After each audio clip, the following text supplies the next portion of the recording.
simpate. Wale wanasema simpate. Umenigeoka tena uko vizuri. Ndugu zangu hadi story. Maneno matatu kwa mchezo wa leo. Mchezo ulikuwa mgumu kwa sababu kila timu ambayo inakuja kucheza na Simba inakuja kucheza ili ipate matokeo. Kwa kila mechi ambayo tuko mbele yetu tunataka tushinde kwa sababu kila mashindano ambayo tunacheza Tanzania na nje ya Tanzania tunataka kombe lirudi tena. Labda neno lolote kwa mashabiki wa Simba?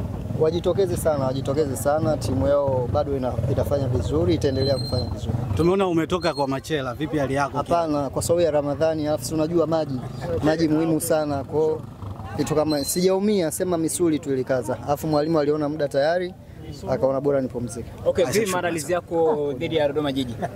Maandalizi kwa mwalimu, si wachezaji tuko vizuri. Father.